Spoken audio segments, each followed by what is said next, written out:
11조 두 번째 이야기로 11조와 타락한 제사장과 왕에 대한 이야기를 해보도록 하겠습니다. 먼저 타락한 왕이 드리는 11조를 하나님이 안 받는 그 부분에 대해서 얘기해 보겠습니다. 아모스 4장 4절에 보면 북이스라엘 왕인 여로보암이 베델에서 우상숭배를 하죠. 금송아지를 만들어서 거기다가 제사를 지내고, 아모스 4장 4절을 보면 아침마다 희생의 제물을 드리고 그 다음에 3일마다 11조를 드린다고 되어 있습니다. 그런데 하나님은 그것을 받지 않는다고 그렇게 얘기를 하죠. 경고를 합니다. 아모스 선지자를 통해서.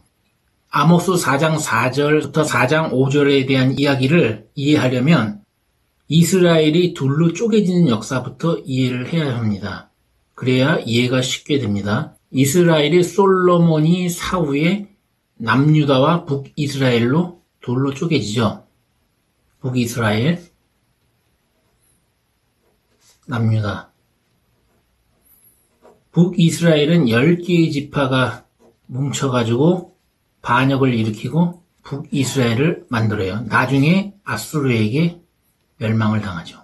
남유다는 유다 지파와 베냐민 지파, 유다 지파와 베냐민 지파 둘이 남유다를 그대로 지킵니다. 어쨌든 이 반역한 세력인 북이스라엘이 여로보암 1세에 의해서 반역을 하고 북이스라엘로 쪼개져 나갑니다.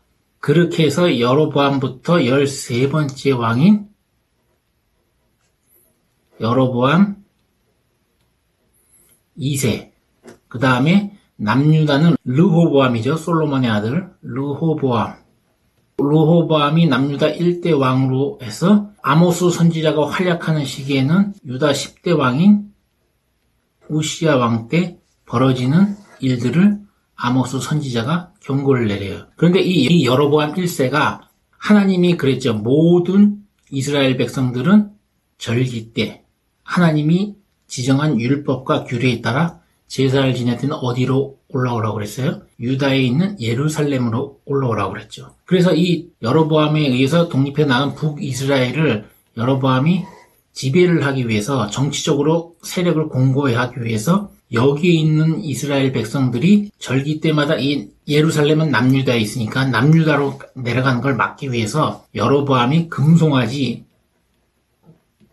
2개를 제작을 해가지고 하나는 단에 보내고 하나는 베델에다가 단과 베델에서 금송아지를 하나씩 갖다 놓고 우상숭배를 해요. 이게 하나님이 애굽에서 이스라엘 백성을 출애굽하면서 가나안으로 들어가는 과정에서 우리에게 인도내신 신이다. 이것이 하나님이다. 여호와 하나님이다. 이렇게 얘기하면서 이스라엘 백성들을 미혹을 해요. 정치적인 문제 때문에. 그래서 남유다 예루살렘으로 못 가게 하려고 하는 게 목적이죠. 자기가 지배할 수 있는 그 힘을 견고하기 위해서, 정치적으로. 그래서 이 단 들어봤죠? 아브라함이 자기 조카가 잡혀갔을 때 이 단으로 가가지고 318명, 자기의 수하 318명을 데리고 단으로 가서 거기서 야습을 해서 다시 달아나는 적들을 다메섹 호바에까지 추격을 해가지고 거기서 롯을 구출하죠. 이것도 11조에 관련된 지명이 나오죠. 그 다음에 이 베델은 어디야? 11조 지난 시간에 얘기했죠. 야곱이 에서에게 죽임을 당할까봐 무서워서 도망가다가 루스더라는 곳에서 잠을 자는데 하나님의 천사들이 사다리에서 오르락내리락 하면서 하나님이 말씀을 해요. 말씀을 하면서 야곱 보고 너의 하나님이다. 이런 식으로 얘기하니까 야곱이 잠에서 깨서 자기가 베고 자던 돌을 기둥을 세우고 거기다 기름 붓고 거기서 성전을 만든다고 그랬죠. 그때에 단과 베델을 하나님의 성전으로 세워놓은 곳에다가 여로보암 1세가 금송아지 2개를 만들어서 여기다 보내고 여기다 보내서 여기 우상숭배 근거지로 만들어요. 여기가 하나님의 성전이다. 지금으로 말하면 그냥 하나님의 성전이다. 이러면서 이 우상숭배하게 만든단 말이죠. 아모스 4장 4절에 보면 북이스라엘 13대 왕인 여로보암 2세가 2세 때 보니까 이 금송아지가 있는 베델에서 3일마다 11조를 내고 매일 희생의 제물을 드린다고 되어 있습니다. 아모스 4장 4절에서 5절까지 보면 하나님이 그거를 기뻐하지 않는 것을 알 수가 있어요.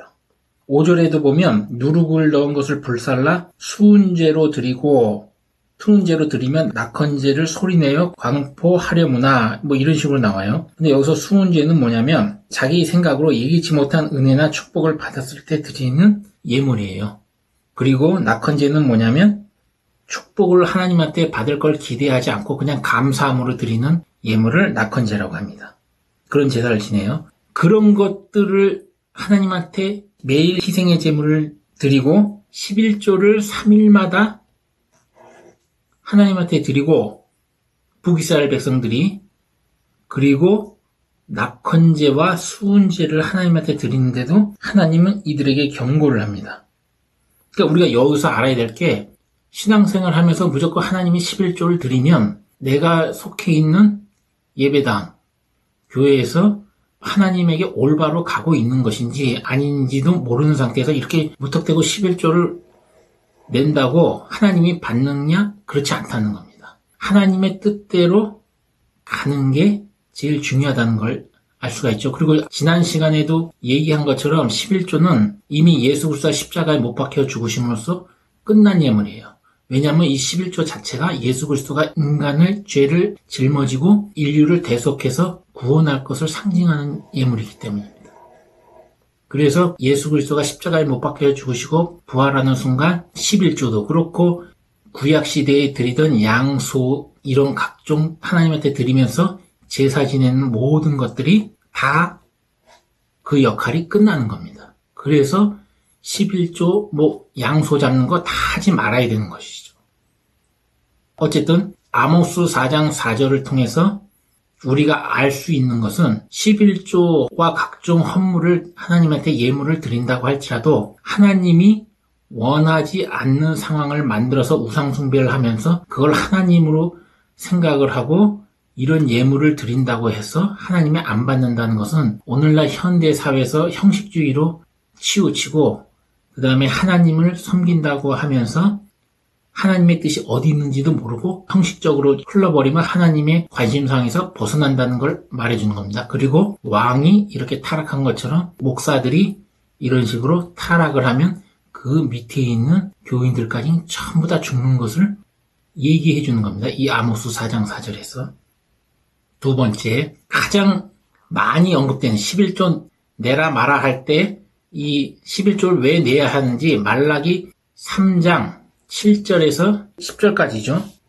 이 부분을 읽어보면 하나님 뭐라 그래요? 11조를 도적질했다. 니네들이. 그러면서 뭐라 그래요? 만군의 여호와가 이르노라.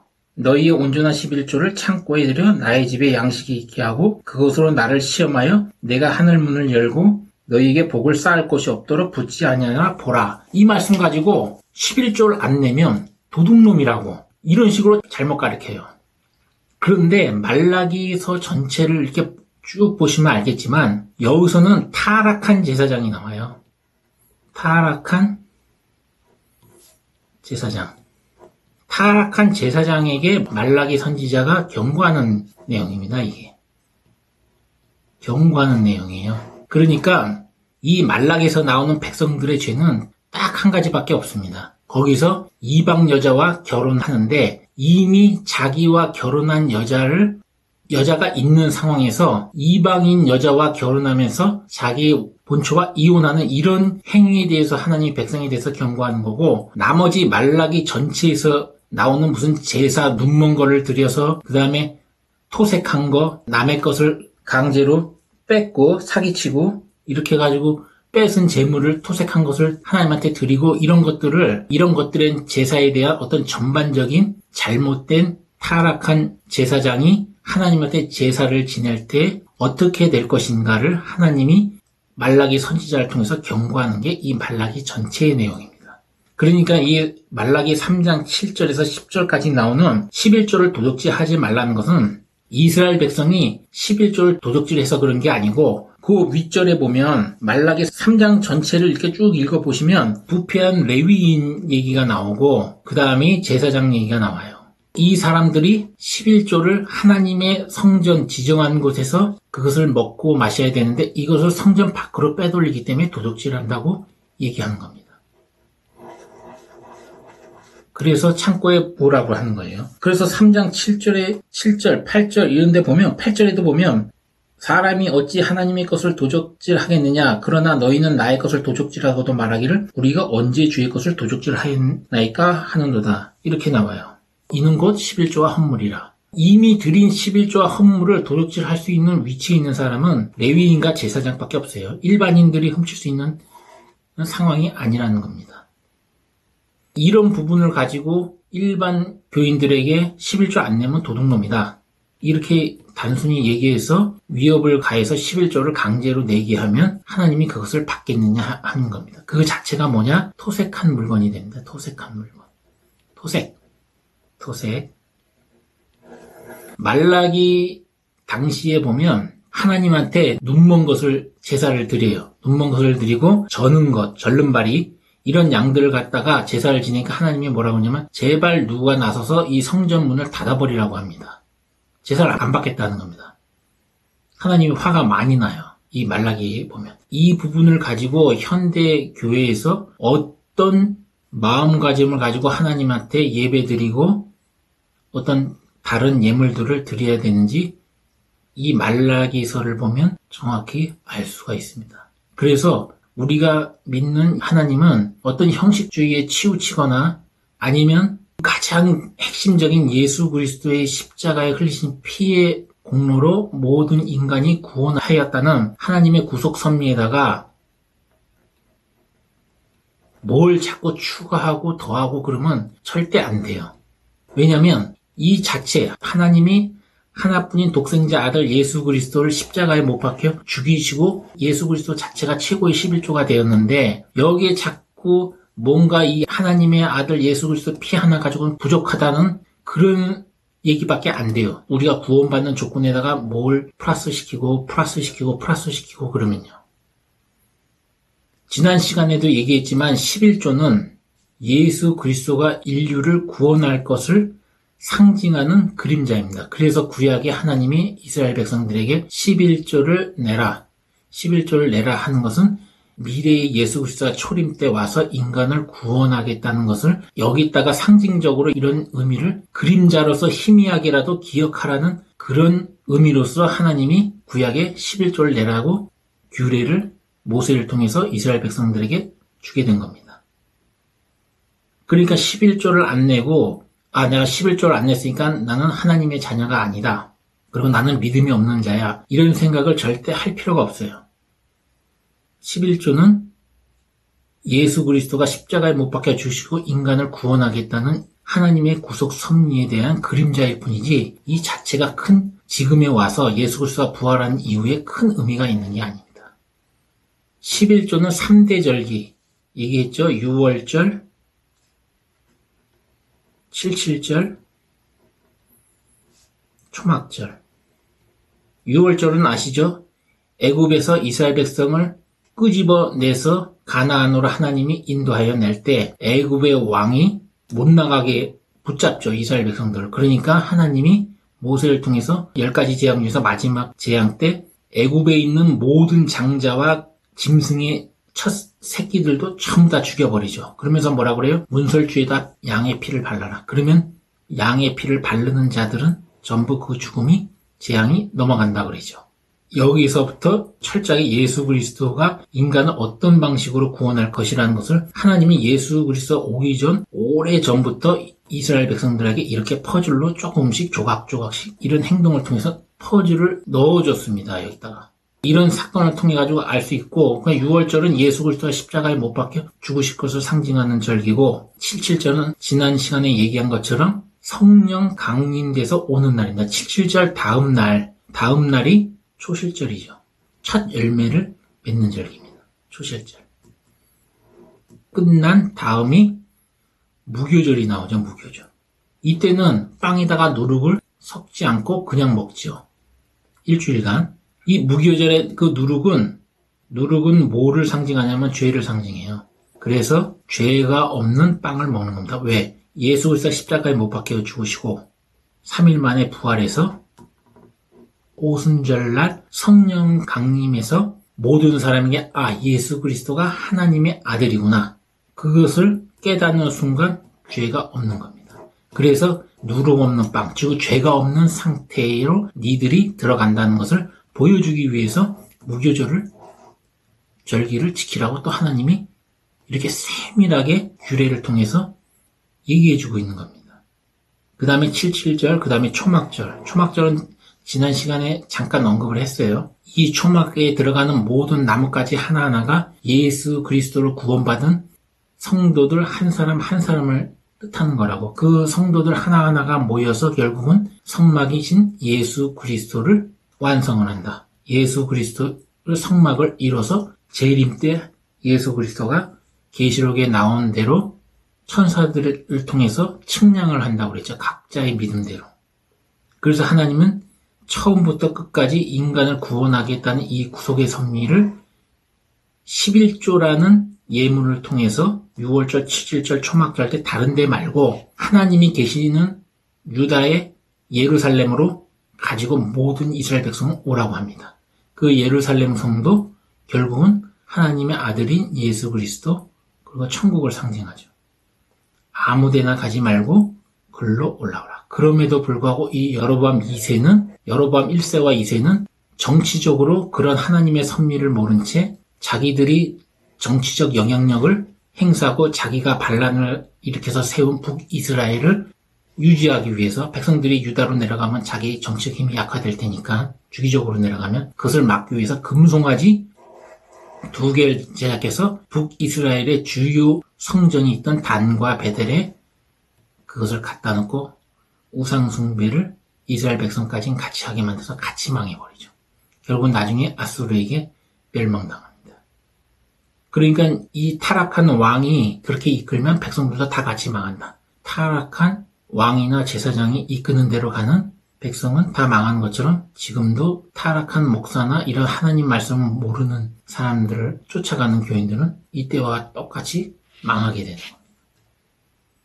그리고 77절 때 이때 성령 강림하면서 예수가 그리스도다. 예수가 그리스도다. 이렇게 전파를 했죠. 초대교인들이. 여러분들은 그냥 우리가 예수 그리스도니까 이게 그냥 아무 의미 없이 그냥 하나로 된 걸로 생각하는 사람들도 많아요. 근데 지금의 유대인들은 예수가 하나님의 선지자인 건 압니다. 예수가 그리스도 이것을 인정을 안 하는 게 현재 유대인들이에요. 이 그리스도는 기름 부음을 받은 자로서 구약시대 때 기름을 부어서 세우는 자들은 왕, 제사장, 선지자 이렇게 3가지 종류가 있어요. 왕 이전에 사사도 있었죠. 사사, 사무엘 이런 삼손. 기름을 붓는다는 얘기는 기름을 부어서 이렇게 삼는다니까 이 기름은 하나님의 거룩한 성령에 의한 말씀을 이렇게 붓는 걸 의미해요. 그래서 지금 왕, 제사장, 선지자는 지금으로 얘기하면 말씀을 가진 자를 말합니다. 말씀을 가진 자.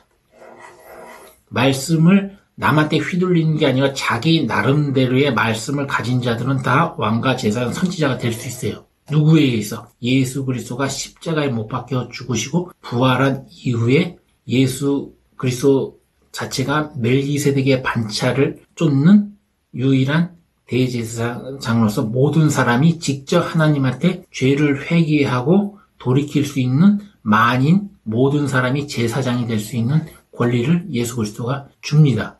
자기를 십자가에 못 박혀 죽고 희생을 함으로써. 만인 대제사장의 역할을 인정을 안 하는 것이 카톨릭이죠. 카톨릭도 역시 고해성서, 이 고해성서라는 행위를 통해 가지고 카톨릭이 이제 정치적으로 권한을 행사하는 큰 힘이 돼요. 이 고해성서가. 신부들에게 죄를 고하는데 예를 들어서 왕이 가서 신부에게 죄를 고하면 그 신부가 어떻게 할 것 같습니까? 그것을 교황에게 중세시대 때 보고를 하겠죠. 그러면 교황은 그 왕에 대해서 정치적으로 큰 약점을 가지고 약점을 쥐게 되니까 권력을 행사할 수 있게 돼서 교황의 힘이 더 강해지겠죠.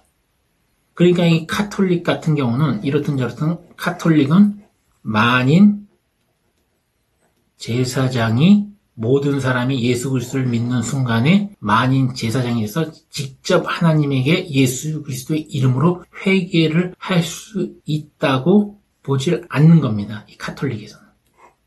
그래서 고해성사를 하는 거고, 반면에 개신교는 누구나 할 수 있다. 만인 제사장.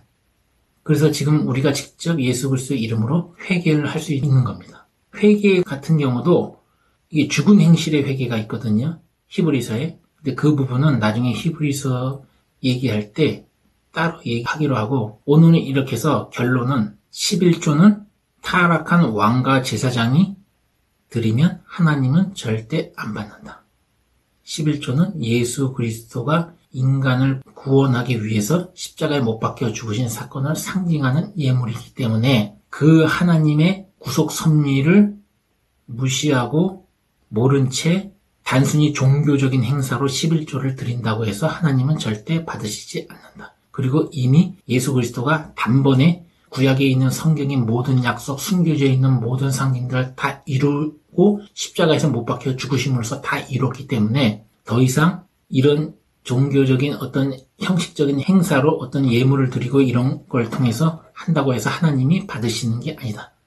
하나님은 예수 그리스도의 십자가의 은혜를 가지고 히브리서에 나온 얘기대로 완전한 대로 나아오려고 하는 성도들을 하나님은 기억을 한다 이겁니다.